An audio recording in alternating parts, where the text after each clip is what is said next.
Is this 4 straight main events for you? It is. If not 4, then it's 5. So, How does I'm that keeping kind the of ball thing rolling. feel? I mean, like that's when you do your first one, you're like, hey man, I've made it.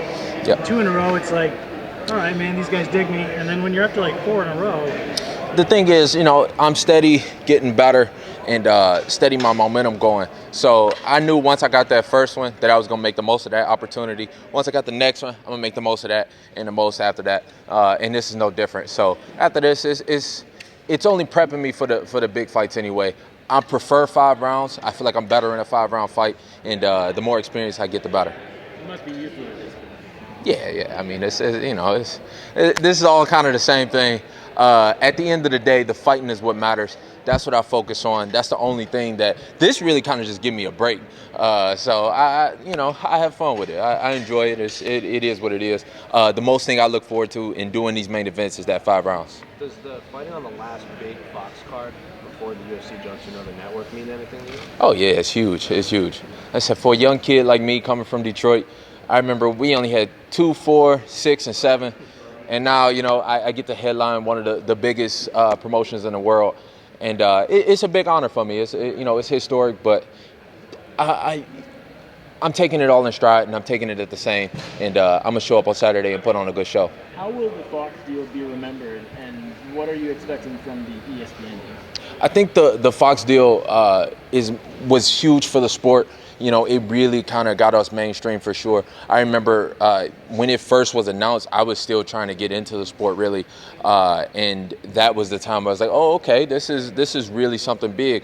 And now with us moving on to ESPN, it's just gonna be something even bigger. So the good thing is, I feel like, the UFC started in 1993.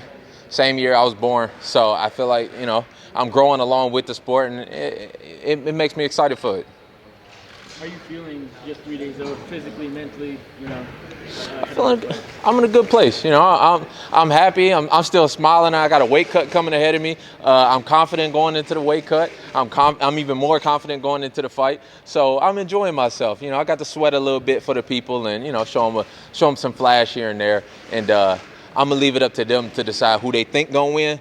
And then after Saturday, I'm gonna leave it for the rest of the world to decide who the real champion is. Can you give us a number right now? I know everyone's going to ask you how's your weight. I'll be honest with you, I don't even know. Like even the UFC, they've been asking me. I had purposely not checked it just so I can avoid. Because like if you ask me a question, I'm gonna give you a straight up answer. So I don't even know, to be honest with you. I'm very confident. From what you think you might be at, is it going better than usual, about the same?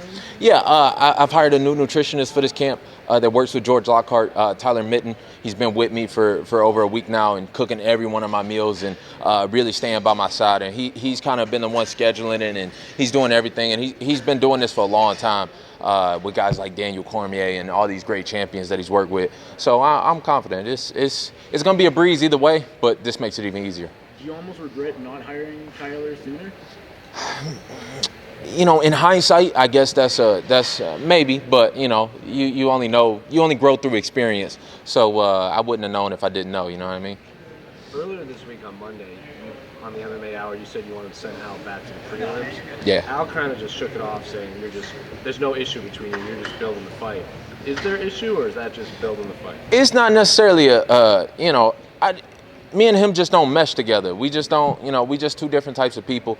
I just don't like his style. I don't like, I just don't dig him too much. So I feel like his voice is already big enough.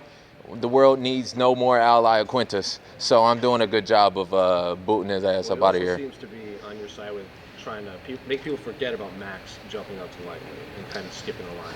I feel like most fighters, if you ask them that, they all gonna say that. Just because, let's get back to the sporting aspect of this. That's what I want to see the UFC get to is, back to the competition, back to the real sport of it. When you got guys like win one fight and then all of a sudden, jump up into a super fight and all that.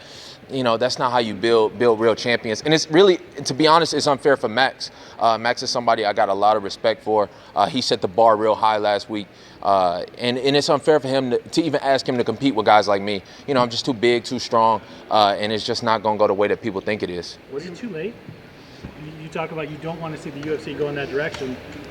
I mean, doesn't it feel like it's already there, kind of? You know, it's eras to everything. You know, it's periods of everything.